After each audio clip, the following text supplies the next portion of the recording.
Hi hello ಎಲ್ಲರಿಗೂ ಹೇಗಿದ್ದೀರಾ? Hope you all doing good. ಏನು ಮಾಡೋದು ಇವತ್ತು ತಿಂಡಿ ಅಂತ ಯೋಚನೆ ಮಾಡ್ತಾ ಇದ್ದೆ. ನೋಡಿದ್ರೆ ನಿನ್ನೆ ಮಾಡಿದ ಪಲಾವ್ ಬೇರೆ ಸುಮಾರು ಉಳಿದಿತ್ತು. ಆಗ ನೆನಪಾಯಿತು, ನನ್ನ ಬೆಸ್ಟ್ ಫ್ರೆಂಡ್ ಅನುಷಾ ಹೇಳಿದ್ಲು, ಸೊ ಈ ಥರ ಮಾಡಿಕೊಂಡು ರೊಟ್ಟಿ ಮಾಡ್ಬೋದು ಅಂತ ಹೇಳಿ.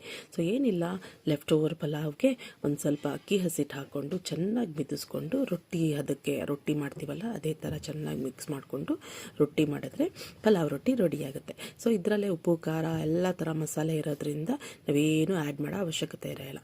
ನೆಕ್ಸ್ಟ್ ಟೈಮ್ ನಿಮ್ಮ ಮನೇಲೂ ಏನಾದರೂ ಈ ಥರ ಪಲಾವ್ ಅಥವಾ ಗೀ ರೈಸ್ ಆ ಥರದ್ದು ಏನಾದರೂ ಉಳಿದಿದ್ರೆ ಈ ಥರ ಅಕ್ಕಿ ಹಸಿಟ್ಟು ಮಿಕ್ಸ್ ಮಾಡಿಕೊಂಡು ರೊಟ್ಟಿ ಮಾಡಿಕೊಂಡ್ರೆ ತುಂಬ ಚೆನ್ನಾಗಿರುತ್ತೆ. ಅದು ತಿನ್ನಲಿಕ್ಕೂ ಕೂಡ ತುಂಬ ಟೇಸ್ಟಿಯಾಗಿರುತ್ತೆ. ನೀವು ಕೂಡ ಒಂದ್ಸಲ ಟ್ರೈ ಮಾಡಿ ಫೀಡ್ಬ್ಯಾಕ್ ಹೇಳಿ.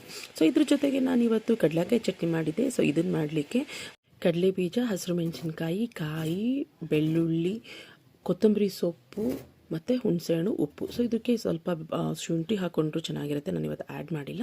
ಸೊ ಎಲ್ಲನೂ ಒಂದು ಬಾಣಲಿಯಲ್ಲಿ ಚೆನ್ನಾಗಿ ಹುರ್ಕೊಂಡು ಆಮೇಲೆ ಮಿಕ್ಸಿಯಲ್ಲಿ ಹಾಕ್ಕೊಂಡು ಲಾಸ್ಟಲ್ಲಿ ಹುಣಸೆಹಣ್ಣು ಹಾಕಿ ಸ್ವಲ್ಪ ಉಪ್ಪು ಹಾಕ್ಕೊಂಡು ರುಬ್ಕೊಂಡ್ರೆ ಕಡಲೆಕಾಯಿ ಚಟ್ನಿ ರೆಡಿ ಆಗುತ್ತೆ. ನಾನು ಇದಕ್ಕೆ ಒಗ್ಗರಣೆ ಕೂಡ ಹಾಕ್ಕೊಂಡಿದ್ದೆ.